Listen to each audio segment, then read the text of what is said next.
রয়েছে, ভাইয়ের প্রতি বোনের দায়িত্ব রয়েছে, স্বামীর উপর স্ত্রীর প্রতি দায়িত্ব রয়েছে, স্ত্রীর উপর স্বামীর প্রতি দায়িত্ব রয়েছে। যারা মা বাবা হবে ভবিষ্যতে নিজস্ব ছেলে মেয়েদের প্রতি দায়িত্ব থাকবে, পারিবারিক দায়িত্ব রয়েছে। নিকটাত্মীয় যারা, তাদের ব্যাপারেও দায়িত্ব রয়েছে। হয়তো আপনার নিকটাত্মীয় আপনার চাচা হতে পারেন, আপনার মামা হতে পারেন, মাসি হতে পারেন। যারাই নিকটাত্মীয় রয়েছে তাদের মধ্যে যদি কোনো এমন ফ্যামিলি, এমন পরিবার আর্থিক দিক দিয়ে দুর্বল থাকে, অসহায় থাকে, তাদের ভরণ পোষণ করা, তাদেরকে আপলিফট করা, এটাও আমাদের দায়িত্ব। সামাজিক দায়িত্ব রয়েছে। সমাজের মধ্যে যদি কোনো অসুস্থ মানুষ থাকে, সমাজের মধ্যে কোনো দরিদ্র মানুষ থাকে, কোনো গরিব মেধাবী ছাত্র থাকে, যাদের কাছে আপনার টাকা পয়সা নেই নিজস্ব যে পড়াশোনা চালিয়ে যাওয়ার, বা সেই অসুস্থ মানুষ তার কাছে টাকা পয়সা নেই চিকিৎসা করার, সামাজিক হিসাবে আমাদের উপর দায়িত্ব আছে যে এই মানুষের যে অসহায় অবস্থা, এই অসহায় অবস্থা দূরীকরণে আমাদের পয়সা তাদের উপর খরচ করতে হবে, এটা আমাদের দায়িত্ব। এই যে একটা সামাজিক বন্ধন, যে ভ্রাতৃত্ববোধ, এই বন্ধন, এই ভ্রাতৃত্ববোধে আমাদেরকে এক ভ্রাতৃত্ববোধের বন্ধন স্থাপন করে দিয়েছেন মুহাম্মদ রাসূলুল্লাহ সাল্লাল্লাহু আলাইহি ওয়াসাল্লাম।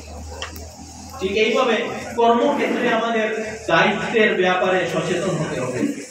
কর্মক্ষেত্র, হয়তো আপনার কর্মক্ষেত্র সরকারি হতে পারে, বেসরকারি হতে পারে, ব্যক্তিগত হতে পারে, যে কোনো ভাবেই হোক না কেন আপনার কর্মক্ষেত্রে আপনাকে দায়িত্বশীল হতে হবে। সরকারি চাকরি হলে তার সরকারি যে গাইডলাইন, নিয়ম, সেই নিয়ম মেনে দায়িত্বকে আদায় করতে হবে।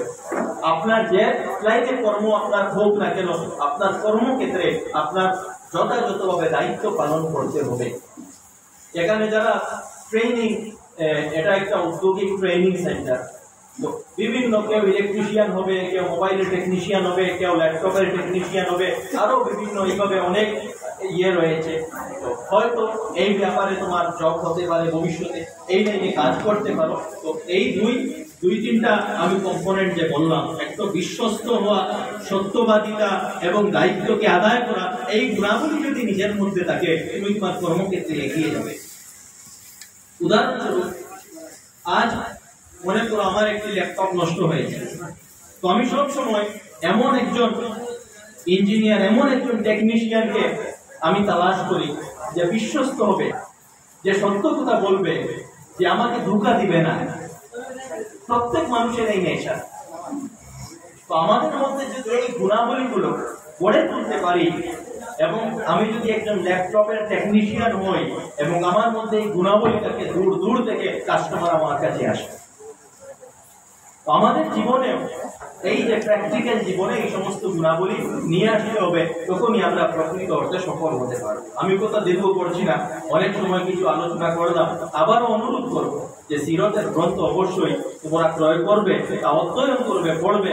মোবাইলের সময়গুলো একটু কমিয়ে ভালো পুস্তক এবং গুণীজনের জীবনকে নিয়ে পড়ো, এবং দেখো যে আদর্শ জীবন কিভাবে গঠন করা যায়, আদর্শ মানুষ হিসেবে নিজেকে কিভাবে গঠন করা যায়। এই দেশের প্রত্যেক মানুষকে